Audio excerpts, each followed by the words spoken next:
Assalamualaikum warahmatullahi wabarakatuh. Perkenalkan, nama saya Marwah Pangestuti. Saya dari jurusan akuntansi. Saya akan mempresentasikan tentang peran musik terhadap kecintaan berbahasa Indonesia. Dimulai dari pengertian musik itu sendiri. Musik adalah serangkaian nada-nada dan suara yang biasa digunakan untuk mengekspresikan emosi manusia yang dibentuk sedemikian rupa sehingga mengandung irama, lagu, dan keharmonisan suara. Fungsi musik dibagi menjadi 3 besar. Yang pertama sebagai hiburan, kedua sebagai komunikasi, yang ketiga pemersatu bangsa. Musik dikatakan sebagai hiburan karena ia dapat memberikan relaksasi bagi seseorang atau sekelompok orang yang mendengarkannya, bisa menjadikan mereka menjadi damai, tenang ketika mendengarkan alunan nada yang mereka sukai. Sebagai komunikasi, misalnya di pedesaan pada zaman dahulu itu mereka biasanya menggunakan kentongan untuk media berkumpul atau bisa jadi untuk media tradisi dalam penyambutan masa panen. Yang ketiga, pemersatu bangsa. Dikatakan sebagai pemersatu bangsa karena dengan musik suatu negara itu dapat menjadi satu kesatuan. Contohnya, pada zaman masa proklamasi kita tentunya setelah Insinyur Soekarno memproklamasikan kemerdekaan, dilanjutkan dengan menyanyikan lagu kebangsaan negara kita, lagu Indonesia Raya. Musik juga berpengaruh dalam bidang pendidikan. Apa saja itu? Yang pertama, musik dapat menyeimbangkan antara otak kanan dan otak kiri. Berdasarkan survei, seorang mahasiswa itu hanya bisa mengikuti fokus belajar selama 15 menit. Itu artinya, ketika kita mulai mengalami jenuh, biasanya kita itu sudah tidak mulai fokus dalam beraktivitas. Nah, salah satunya musik bisa menjadi media agar kita kembali merefresh otak kita, agar kita kembali bisa mengikuti pembelajaran dengan fokus dan tentunya nyaman juga. Musik juga membangun kecerdasan emosional dan pendekatan belajar. Musik itu biasanya mengandung makna tersendiri atau suatu pesan yang ingin disampaikan oleh penyanyi melalui alunan-alunan nadanya. Terakhir, musik juga meningkatkan aspek kognitif. Musik dan kebangsaan seperti halnya yang tadi saya katakan, suatu negara itu memiliki lagu kebangsaan nasionalnya atau national anthem. Nah, negara kita sendiri berdasarkan survei dari Kemenko-Marves, negara kita terdiri dari 17.491 pulau tahun 2019. Nah, itu artinya kita memiliki banyak keragaman bahasa daerah, keragaman dalam tradisionalnya, adat istiadatnya. Biasanya kita bisa menebak suatu daerah itu melalui musik.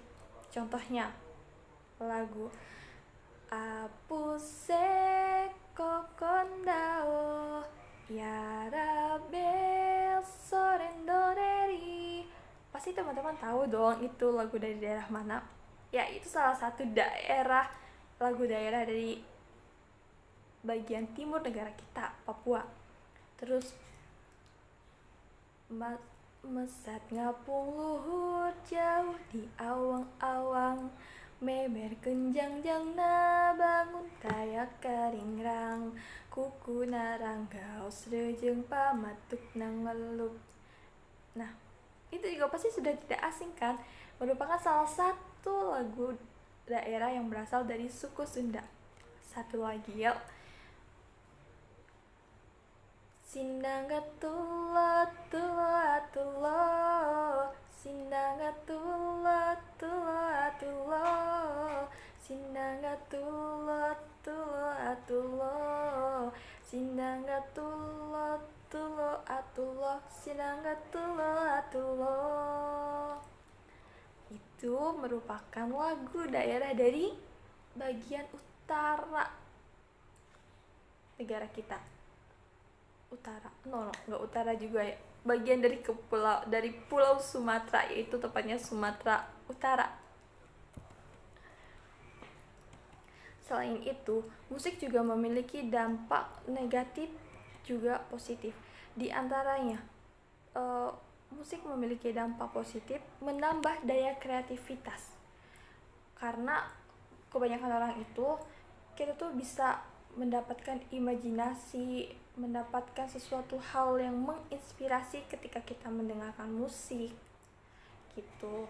Terus bisa memberikan kenyamanan bagi yang mendengarkan, apalagi kalau kita lagi merasa down terus kita mendengarkan lagu positif, itu bisa memberikan energi positif juga kepada diri kita.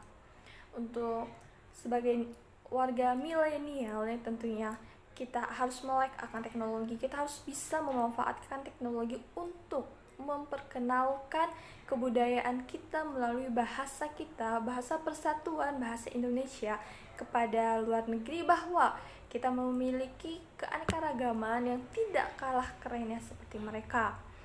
Selain itu, dengan musik berarti kita juga mendengar. Dengan mendengar kita pasti menambah kosakata dalam berbahasa.